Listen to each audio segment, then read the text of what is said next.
Right lads, welcome to On the Bench LFC. In today's video, I'm going to be talking a bit about Virgil. We ain't spoke about him again for a couple of weeks, and we like to speak about our Virgil, don't we? But it's not all good news, guys, in this video today, because now the cheeky little devils, Barcelona, have come in and looks like they're trying to pay us off and land Virgil in January. So, yeah, as you can probably tell from the thumbnail, it's going to be a bit of a race. Who can land him? My views on it is this Barcelona just trying to say, give us Coutinho, we'll get out your way and you can have your precious defender that you've gone all in for and that you don't want to sign anyone else because you really have to have Virgil?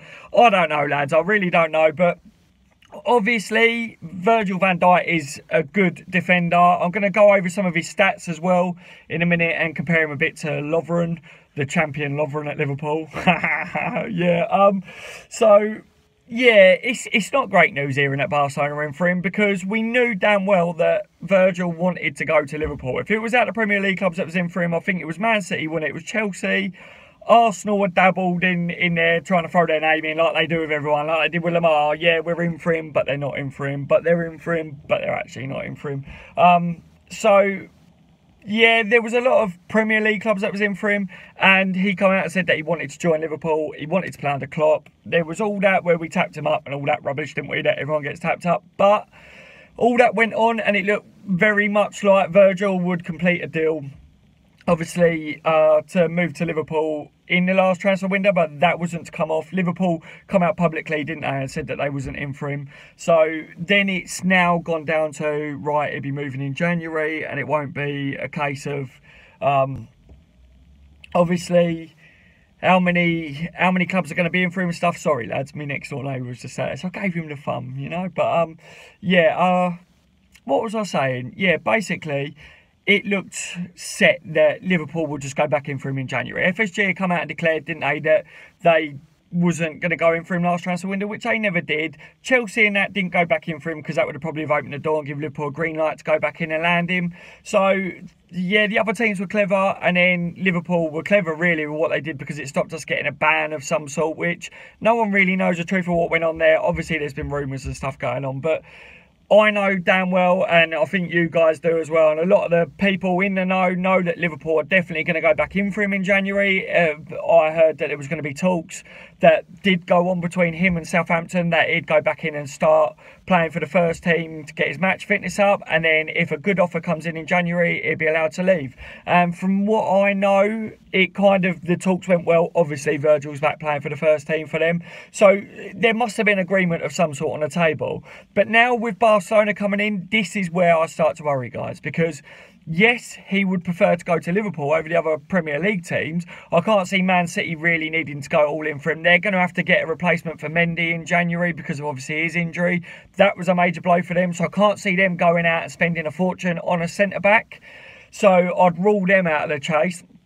Chelsea I wouldn't rule out, even though I don't feel that they need Virgil, but I just wouldn't ever rule them out because they just always splash money. Well, so does Man City, but I just think Man City have got other priorities, whereas Chelsea are a little bit like, yeah, come on, we need squad depth, so we'll take Virgil anyway.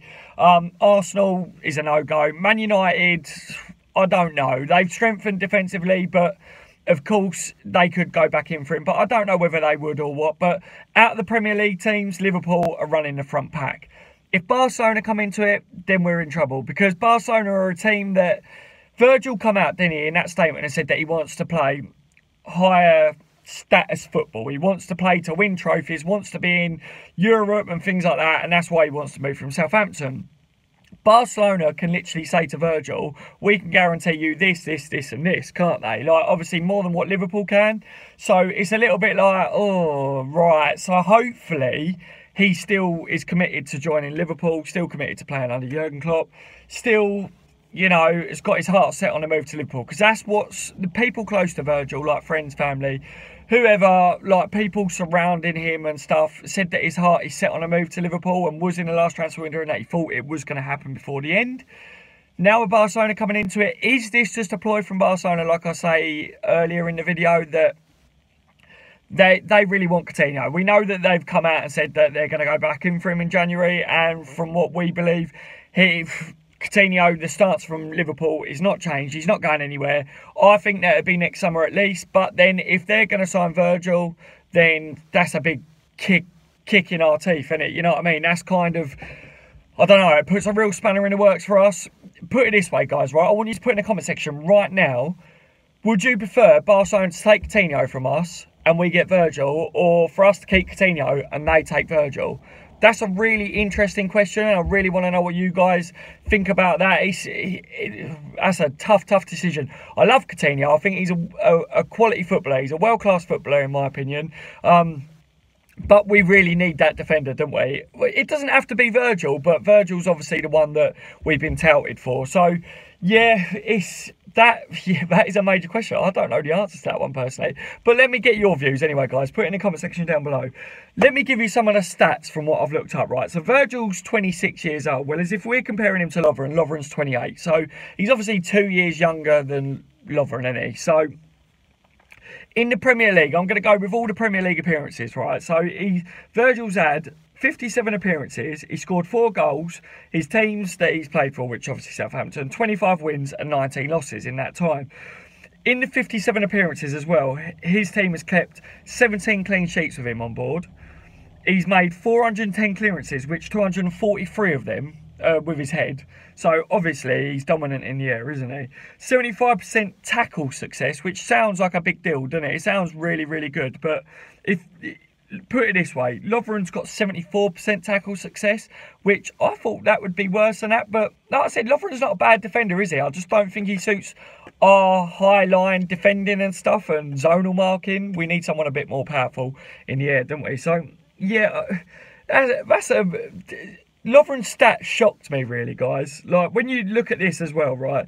So, Virgil's had 5 yellow cards in that time and 1 red card. Remember, this is just in the Premier League, guys. He scored 2 goals with his head and 2 with his left foot. And he's hit the woodwork 7 times. All this in 57 appearances for Southampton. So, it's at a team that aren't up the top of the table or whatever. In 57 appearances, he's done really well. Them stats are really good, and this is obviously why people are in for him and why Liverpool want him, why all the top teams want him, and now Barcelona are sniffing.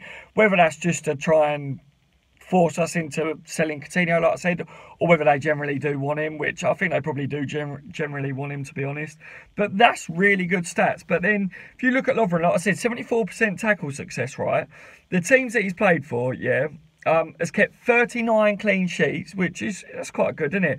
Out of 116 appearances that he's had, he scored 4 goals, and it's 54 wins and 21 losses for his team. So again, yeah, he's played for Liverpool a lot, and obviously we've got quite a good record win-loss up until the dip of form recently. So yeah, them stats are quite good with Lovren, obviously, in the team. And something that we have spoke about as well is that Lovren, obviously, is him and Matip haven't really been paired together too much. They were really strong in the Man United game.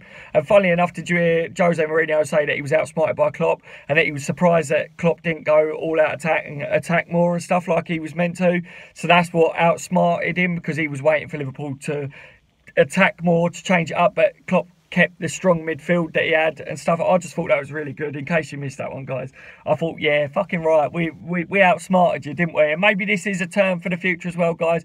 Klopp's not being all out attack constantly. That would be good. Look what, yeah, we only got a draw, and I know some of you guys criticised me and said, why are you happy with it? Honestly, guys, I'm only happy because of the recent run of form. Of course, I'm not bloody happy that we didn't win that game. We should have won that game, you know, but recent run of form, I'm happy with the result. Yes, we should have won it. End of story with that one. But yeah, basically, both defenders, if we're getting back to Virgil and Lovren, they've never had an own goal. Neither of them have scored an own goal in their time. What was it? I think Lovren's made 5 errors that have led to a goal, whereas Virgil's not made any. But then if you're looking at 57 appearances for Virgil and 116 appearances for Lovren, so there's quite a lot more games for Lovren, if you know what I mean. And this is only in the Premier League for both of them as well, guys. So yeah, you kind of have to balance it out a bit. But we know at Liverpool, Lovren's made a few mistakes that's led to a goal in it, really. So, but I wanted to do it with, obviously, Lovren, because it seems that it would be Lovren that he'd take a place of if he does come and sign for Liverpool. So yeah, what are your views, guys? I think maybe what we could do is maybe keep Lovren as a backup. When you look at them stats, they're not too bad compared to some other defenders in the Premier League and stuff. and it would be Clavan that makes way, if you know what I mean. Clavan's obviously towards the end of his career, whereas Lovren's still only 28. He's hitting, like, he's in his prime as such as what he should be. So he's still got something to offer, really, but obviously he just fucks up quite a bit for my liking. But his stats don't say that, if you know what I mean. Like, obviously there's some that aren't great.